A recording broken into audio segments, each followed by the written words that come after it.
इंदुशयवन्दियाणं तिहुवनहितमहुर्विशद्वक्काणं अन्तातीतगुणाणं नमो जितभवाणं। बोलिए श्री खजराट अजितनाथ भगवान की जय। आचार्य श्री कुंद कुंद स्वामी की जय। हम सभी बड़े सौभाग्यशाली हैं जो हमें आचार्य कुंद कुंद स्वामी का महान ग्रंथ पंचास्तिकाय अध्ययन का सौभाग्य मिल रहा है। हम सभी बहुत ही पुरुषार्थ के साथ विनय भक्ति भाव सहित होते हुए इस ग्रंथ का अध्ययन कर रहे हैं। आज हम दो गाथाओं का अध्ययन करेंगे, क्रमशः गाथा क्रमांक 122 और 123। यहाँ पर जो हमारा जीवास्तिकाय का वर्णन चल रहा है वो कंप्लीट हो जाएगा। 122 नंबर गाथा में जीवास्तिकाय के वर्णन का उपसंहार और उसके बाद गाथा क्रमांक 123 में अजीवास्तिकाय का वर्णन प्रारंभ होने की पहली गाथा यहाँ से हम कह सकते हैं, या फिर दोनों ही समापन भी होगा और प्रारंभ भी होगा। चलिए प्रारंभ करते हैं गाथा क्रमांक 122। ये दोनों गाथाएं बहुत सरल हैं और बहुत जल्दी आपको समझने में आ जाएंगी। उच्चारण: जानदी जानदी, पस्सदी पस्सदी, आधा सा पूरा सा, पस्सदी, सव्वम सव्वम, इच्छदि इच्छदि, सुखम सुखम, बिभेदि बिभेदि, दुःखादो दुःखादो, कुव्वदि कुव्वदि, हिदमहिदम हिदमहिदम, वा वा, भुञ्जति भुञ्जति, जीवो जीवो, फलम फलम, तेसिम तेसिम।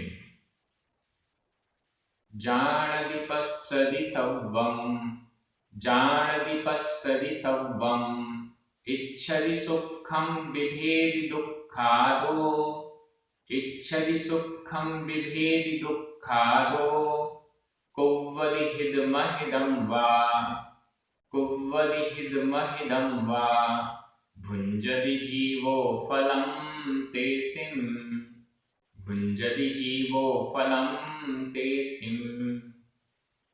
गाथा बहुत अच्छी है और एकदम सरल, आपको पूरी की पूरी समझ में आ रही होगी। जानदि पस्सदि सव्वम, जानदि जानता है, पस्सदि देखता है, जानता है देखता है। किसको जानता और देखता है? सव्वम, सर्व को, सब कुछ जानता है और देखता है। कौन? नीचे लिखा हुआ है जीवो, जीव, जीवो जीव, जानदि पस्सदि सव्वम, सव्वम सबको जानता और देखता है। जीव के सामने जो भी चीजें आ जाती हैं वो हम जानते देखते हैं, तो जीव सब कुछ जानता और देखता है। और क्या करता है फिर जानने और देखने के बाद? इच्छदि सुखम, एक एक क्रिया रूप देखते जाइए, एक एक क्रियापद देखते जाइए। जानता देखता है किसको? सव्वम, सर्व को जानता देखता है, सब कुछ जानता देखता है। जो भी चीजें जानने और देखने योग्य हैं और सामने आ जाती हैं उन सबको यह जीव जानता और देखता है। इसके बाद इच्छदि सुखम, इच्छदि चाहता है, इच्छा करता है, चाहता है, सुखम सुख को। यहां पर सभी जीवों की चर्चा है। सभी जीव का मतलब सारे संसारी जीव जिनका वर्णन अभी तक हुआ है, एक इंद्री से लेकर पंचेंद्री तक, त्रियंचों से लेकर देवगति तक, सभी सैनी हो या असैनी सभी जानते और देखते हैं। जानना और देखना मतलब यहाँ देखने का मतलब है सामान्य अवलोकन और जानना का मतलब है विशेष अवलोकन। जब कोई भी पदार्थ हम देखते हैं या ज्ञान में लाते हैं तो सबसे पहले उसकी सत्ता का अवलोकन होता है कि कुछ है, तो वह दर्शन हुआ। और क्या है, कैसा है, जो डिटेल्स आती है वो विशेष का जानना होता है, उसे ज्ञान कहते हैं। तो यहाँ पर जानना और देखने का तात्पर्य, देखना मतलब आंखों से देखना नहीं लिया जा रहा है, जानना और देखना मतलब सामान्य सत्ता का अवलोकन और फिर उस पदार्थ के विशेष का ज्ञान, ऐसा हमें अंतर समझ लेना चाहिए।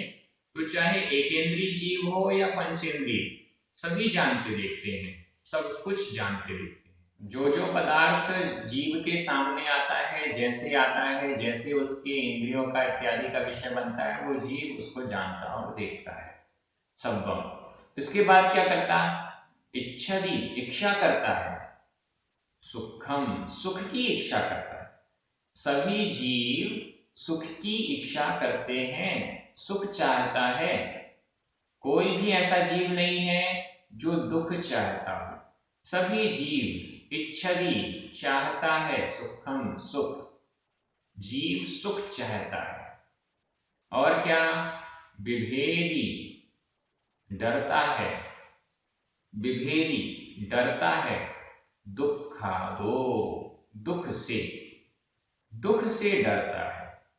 सुख चाहता है और विभेदी, डरता है। दुखादो, दुख से। प्रत्येक जीव सुख चाहता है और दुख से डरता है। एक इंद्रिय जीव भी है, कोई चींटी भी है, छोटा छोटा कीड़ा मकोड़ा भी है, तो भी वह दुख से बचना चाहता है, तो भी वह कोशिश करता है कि मुझे दुख ना हो। वह कोशिश करता है कि जो भी चीज को सुख मानता है वह सुख उसे प्राप्त हो जाए, ऐसा वह प्रयास करता है। एकदम सिंपल चल रहा है। हम भी सोच लें, क्या हम दुख की इच्छा करते हैं कि हमें दुख हो? बिल्कुल नहीं, हम तो चाहते हैं सुख हो। अब सुख, हम जिस भी चीज को मानते हैं वैसा सुख हो। तो जीव इच्छा करता है सुखम, सुख की इच्छा करता है। दुखम विभेद, दुखादो विभेदी, दुख से भयभीत रहता है, दुख से डरता है। एक चींटी है, उसको समझ में आता है कि यह हमारे लिए सुगंध आ रही, शक्कर की सुगंध आ रही है, तो वो ये सोचती है शक्कर में से खाने से हमें सुख मिलेगा, वो उसकी तरफ भागती है। देखती है कि यहाँ पर पानी है, पानी में डूब जाएंगे, पानी में नहीं जाना है, तो उससे डरकर पीछे हो जाती है, अलग हो जाती है। ऐसे सभी जीव हैं। एक इंद्रिय जीव, वनस्पति, जो पेड़ पौधे हैं, वे भी जब उन्हें कोई काटने वाला आता है तो डर के मारे कांपने लग जाते हैं। आपको लग रहा होगा कि ये तो काल्पनिक कथा है, कोई पेड़ कांपता है क्या कभी? बिल्कुल। वैज्ञानिकों ने आजकल ऐसी फोटोज खींची हैं पानी की, वनस्पति की, और ऐसे सिद्ध किया है कि अगर वनस्पतियों में हम प्यार दुलार करके उनको पानी देते हैं तो वे खुश होते हैं और खिल जाते हैं। और वहीं उसके स्थान पर यदि बुरे भाव करते हुए मारने और काटने की बात, तोड़ने की बात करते हैं या ऐसे करके उनको कष्ट पहुंचाते हैं, तो वे दुखी होते हैं। क्योंकि हर जीव सुख चाहता है और दुख से डरता है। और क्या है? कुब्बदी हिद महिदम। कुब्बदी, करता है। क्या करता है? हिद महिदम, संधि विच्छेद कर लें। हिदम, आधा म, अहिदम, आधा म और अ मिलकर म पूरा हो गया। हिदम, हित को, और अहिदम, अहित को, व यानी अथवा। हित अथवा अहित को कुब्बदी करता है। कुछ ना कुछ तो करेगा। अब उसे सुख चाहिए है, दुख से भागना है, तो कुछ ना कुछ तो वो करता है। क्या करता है? या तो वो अपने कल्याण का कार्य करता है या फिर अकल्याण का कार्य करता है। हित का कार्य करता है या अहित का कार्य करता है। हित अथवा, वा शब्द दिया है यहाँ पर, वा यानी अथवा, अथवा हित अथवा अहित का कार्य करता है। हित अथवा अहित करता है। फिर अब कर भी लिया, फिर क्या करेगा, भुंजति, भोगता है। देखिए, पहले जानता देखता है, फिर इच्छा करता है, फिर डरता है, फिर करता है हित या अहित, और फिर जो किया है उसको भोगता है। भुंजति, भोगता है। कितना सिंपल और सरल तरीके से पूरे संसार का चक्र यहाँ पर आचार्य कुंद कुंद स्वामी ने समझा दिया। भुंजति, भोगता है। किसको भोगता है, फलम तेसिम, फलम तेसिम, तेसिम फलम, तेसिम उनके, उनके फलम फल को, किनके फल को, जो उसने किया है उसके फल को भोगता है। जो उसने हित अथवा अहित के कार्य किए हैं, उन कार्यों से जो उसके कर्म का बंधन हुआ है, उस कर्मों का जब उदय आता है तो उसके फल को भोगता है। एकदम सिंपल पूरी थ्योरी, कर्म की कहें या किसी भी चीज की तरह कहें, वो सारी थ्योरी इस गाथा में आपके सामने आ रही है। जैसा कर्म करेंगे, जैसी क्रिया करेंगे, जैसा हित या अहित का कार्य करेंगे, वैसा ही तो फल भोगेंगे। हित का कार्य करेंगे तो अच्छा फल भोगेंगे, अहित का कार्य करेंगे बुरा फल भोगेंगे।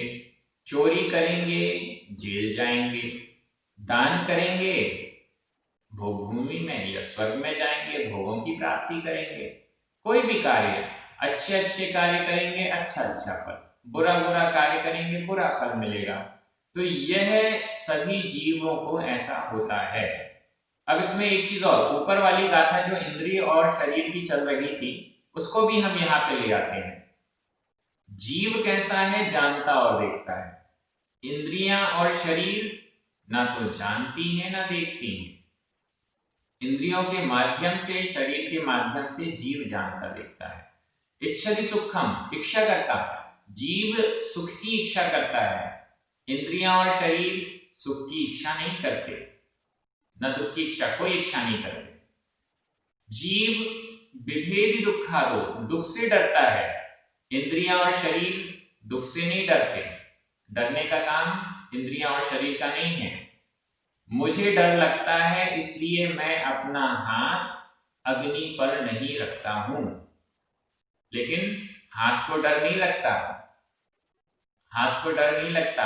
हम सो रहे हैं और कहीं बगल में अग्नि जलने लग जाए और हमारा हाथ वहां चला जाए, हाथ को डर नहीं लगता, लेकिन जीव को डर लगता है। जैसे ही उठूंगा, अरे यहाँ तो गर्म लग रहा है, अरे ये तो आग है, हम तुरंत वहां से हाथ हटाते हैं। तो यह जीव करता है, इंद्रिया नहीं। और हित या अहित इंद्रियां नहीं करती, शरीर नहीं करते, जीव करता है। फल को भोगता, इंद्रियां फल को नहीं भोगती, शरीर फल को नहीं भोगता, जीव फल को भोगता है। ऐसा हमें समझना चाहिए। ये गाथा तो ऐसी है कि अलग अलग दृष्टि से न जाने कितनी व्याख्याएं निकल के आएंगी। जीव जानता देखता है, अजीव जानता देखता नहीं है। जीव इच्छा करता है, अजीव इच्छा नहीं करता। जीव डरता है, अजीव नहीं डरता। ऐसी पूरी व्याख्याएं अलग अलग प्रकार से बहुत तरीके से की जा सकती हैं। आप इस पर चिंतन कीजिएगा। ये एक एक गाथा ऐसी है कि घंटों घंटों चिंतन करते रहें तो भी कम है। बस गाथा का अर्थ सही समझ में आ जाए और इसके बाद जितना चिंतन करना है उतना चिंतन किया जा सकता है। गाथा बहुत सरल है, आपको समझ में आ गई। व्याकरण की दृष्टि से यहाँ पर जानति, पश्यति, इच्छति, विभेदी, कुब्बदी, भुंजति, इन सब में वर्तमान काल अन्य पुरुष एक वचन का क्रिया रूप है। जानता है, देखता है, इच्छा करता है, डरता है, करता है और भोगता है। सब्बम सुखम हिदम अहिदम फलम, इन सब में द्वितीय विभक्ति का एक वचन है। जीवो प्रथमा विभक्ति का एक वचन है। तेसिम षष्ठी विभक्ति का बहुवचन है। और दुखादो पंचमी विभक्ति का एक वचन है। इस प्रकार से ये गाथा कंप्लीट हुई। बहुत अच्छी गाथा थी, सरल भी है, अगर आपसे कठिन गाथाएं याद नहीं हो रही हैं तो सरल सरल गाथाएं याद कर लीजिए। ये बहुत सरल गाथा है और एक दो बार थोड़ा सा ट्राई करेंगे, एक दो मिनट में तो आपको याद भी हो जाएगी। जिस गाथा का अर्थ हम समझ जाते हैं उस गाथा को याद करने में बड़ी आसानी होती है। चलिए अब हम अगली गाथा में चलते हैं। गाथा क्रमांक 123। उच्चारण। एवमभिगम, एवमभिगम, यहां पर आधा मा पूरा मा, एवमभिगम जीवम, जीवम, अर्णेहिम, अर्णेहिम, आधा णा पूरा णा, अर्णेहिम, विपज्जएहिम,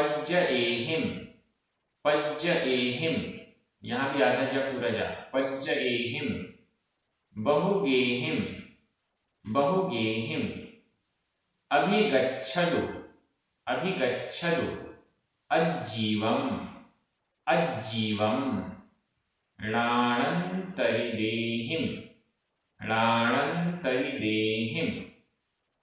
यहाँ पर णाणन, इसमें णा के ऊपर जो बिंदी है उसका अपन उच्चारण आधे ना में कर रहे हैं क्योंकि इसके बाद त है, त थ द ध न, तो त थ द ध इनके साथ में यदि बिंदी है, मतलब बिंदी के बाद अगर ये त थ द ध है तो उच्चारण ना के रूप में होगा। अगर प फ ब भ म होता तो ये बिंदी का उच्चारण आधी माँ के रूप में होता। ऐसे च छ ज झ होता तो इसका उच्चारण इया के रूप में होता। ये डिफरेंस उच्चारण के भी आप समझ लीजिएगा। णाणन्तरिदेहिम, और लास्ट में जो बिंदी आती है हिम में जो आई तो उसमें आधे म का उच्चारण किया जा रहा है। णाणन्तरिदेहिम, लिंगेहिम, लिंगेहिम,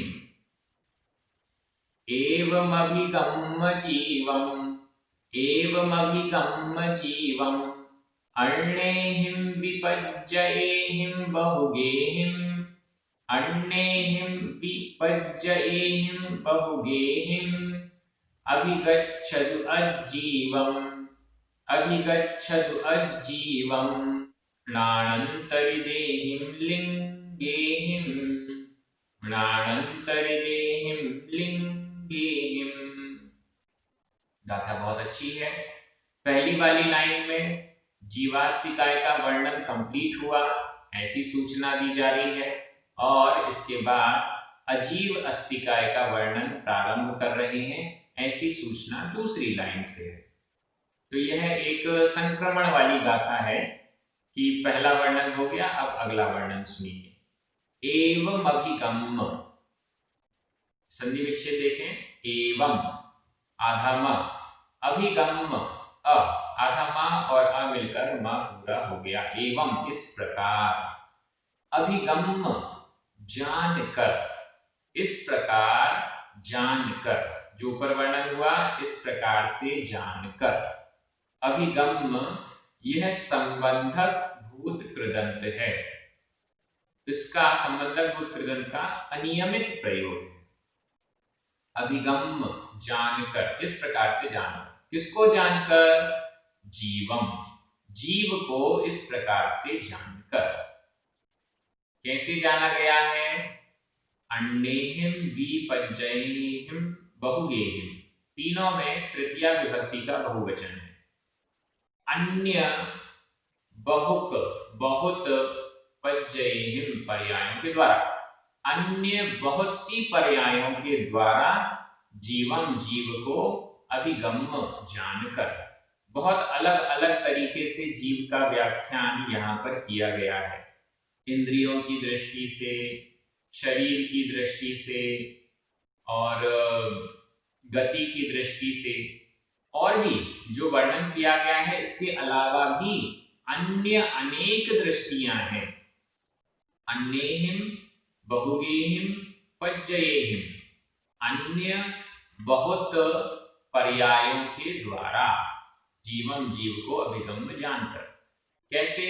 गुण स्थानों की दृष्टि से जीव की चर्चा की जा सकती है, समझा जा सकता है। अलग अलग गुण स्थान में जीव कैसा रहता है। संज्ञा अलग अलग संज्ञा में जीव कैसा रहता है, कषाय की दृष्टि से, पाप की दृष्टि से और मार्गणाओं की दृष्टि से, बहुत सारी अनेक अनेक दृष्टियों से जीव की चर्चा की जा सकती है, जो कि अन्य अन्य ग्रंथों में हमें पढ़ने को मिलता है। यहाँ पर जितनी चर्चा है वो हो गई। इसके अलावा बहुत सारी चर्चा, अनंत चर्चाएं तो ऐसी ही करते रहे। जो देव सम्यक दृष्टि देव होते हैं सर्वार्थ सिद्धि के, उनकी आयु 33 सागर, इतनी लंबी आयु, 33 सागर की लंबी आयु तक धर्म चर्चा करते रहते हैं। और धर्म चर्चा भी ऐसी कि वो रिपीट नहीं होती। गजब की बात तो ये है कि एक बार एक देव ने जो चर्चा की वो पूरे 33 सागर तक उसको रिपीट नहीं करेगा। हम तो यहाँ पर बार बार रिपीट करते हैं तब वो चर्चाएं हमारे दिमाग में बैठती हैं, लेकिन देव ऐसे होते हैं कि देव ने एक बार जो चीज चर्चा कर ली, जो बात कर ली, वो उसको रिपीट ही नहीं करना है। और 33 सागर तक उसके पास इतनी धार्मिक चर्चाएं हैं कि वो करता रहता है। पंचास्तिकाय हुआ, प्रवचन सार हुआ, वार्षाणुपिक्खा हुआ, बहुत सारे ग्रंथ एक के बाद एक, एक के बाद एक, एक के बाद एक प्रकरण, ये चर्चाएं चलती रहती हैं। तो अन्य अन्य बहुत सारे प्रकारों से जीव की वर्णन अन्य अन्य ग्रंथों में मिलता है, हमें वहां से पढ़ना चाहिए। अब क्या है आगे, अभिगच्छतु, अभिगच्छतु जानो, किसको जानो, अजीवम, अजीव को जानो। जीव की चर्चा तो हो गई, जीव को इस प्रकार से जानकर अब अजीव को जानो। जीव को जान लिया, अब अजीव को जानो, क्योंकि अगर हमने अजीव को नहीं समझा है तो जीव को नहीं समझा है। हमने सोने का क्या होता है, सोना, उसकी सारे प्रोसेस, सारी चीजें समझ ली, लेकिन हम ये नहीं समझे कि पीतल क्या होता है या अन्य धातु क्या होती है, तब तक हमने स्वर्ण को सही नहीं जाना है, क्योंकि उससे डिफ्रेंशिएट करना होगा। जीव का स्वरूप तो हम समझ लिया, लेकिन अजीव का स्वरूप नहीं समझा है, तो जीव का स्वरूप भी सही तरीके से नहीं समझा है। इसलिए यहाँ पर अजीव का स्वरूप बताया जा रहा है कि ये अजीव है और ऐसा मैं नहीं हूं, इस तरीके से। तो अभिगच्छतु जानो अजीवम, अजीव को जानो। कैसे जानो, णाणंतरिदेहिम लिंगेहिम, णाणंतरिदेहिम, यहाँ की तृतीया विभक्ति का बहुवचन है दोनों में।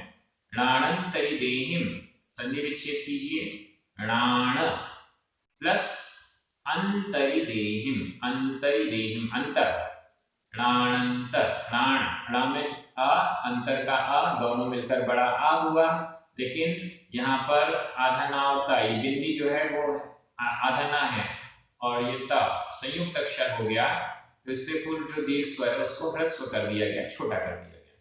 तो णाणंतरिदेहिम, णाण ज्ञान, अंतरित, अंतरित ज्ञान से अंतरित, अंतरित का अर्थ होता है भिन्न, ज्ञान से भिन्न, ज्ञान से रहित, लिंगेहिम, लिंग यानी चिन्ह, ज्ञान से रहित चिन्हों के द्वारा, बहुत महत्वपूर्ण शब्द है ये, ज्ञान से रहित चिन्हों के द्वारा अजीव को जानो। जीव को हम जानते हैं ज्ञान से, ज्ञान को जीव की पहचान बताया गया। पिछली गाथाओं में ये कहा गया कि जो उनमें जो ज्ञान है, इंद्रिय और शरीर के अंदर जो ज्ञान है, मतलब जिसके अंदर ज्ञान है, वह आत्मा है, वह जीव है। अब यहाँ पर कह रहे हैं अजीव क्या है, ज्ञान से भिन्न जो चिन्ह है उससे अजीव को जानो। जहां जहां ज्ञान से भिन्नता हमें मिलती है, वह चिन्ह, जहां जहां जड़ता मिलती है, जहां जहां अचेतनता मिलती है, वह चिन्ह है अजीव को जानने का, वह उपाय है अजीव को जानने का। ऐसा समझना चाहिए। गाथा बहुत सरल है। अभिगम, यह संबंधक भूत कृदंत का अनियमित प्रयोग है। अभिगच्छतु जानो, विधि एवं आज्ञा काल प्रथम अन्य पुरुष एक वचन का क्रिया रूप है। अभिगच्छतु जानो। इसके अलावा जीवम अजीवम ये दोनों द्वितीय विभक्ति का एक वचन है। अंडेहिम पज्जयेहिम बहुगेहिम णानंतरिदेहिम और लिंगेहिम तृतीय विभक्ति के बहुवचन हैं। इस प्रकार से ये दोनों गाथाएं हो गई, बहुत सरल थी, आपको बहुत अच्छे से समझ में आ भी गई होंगी। आप सभी इन गाथाओं का अध्ययन करने के बाद प्रभावना भी कर रहे हैं एक दूसरे को। जो नया नया विषय आप समझ रहे हैं उसकी चर्चा अपने घर परिवार मित्रों के साथ कर रहे हैं। ये निश्चित रूप से हमारे ज्ञान को बढ़ाने वाली क्रिया है। हम जब ये चर्चाएं करते हैं तो हमारा ज्ञान भी बढ़ता है। जो हमने समझा है वो और अच्छे से समझने में आता है। इस दृष्टि से आप सभी बहुत अच्छा कार्य कर रहे हैं। जिन पुण्यार्जनों के निमित्त से ये वीडियोस परमानेंट हो रहे हैं उनको भी बहुत बहुत धन्यवाद। जिनवाणी माता की जय।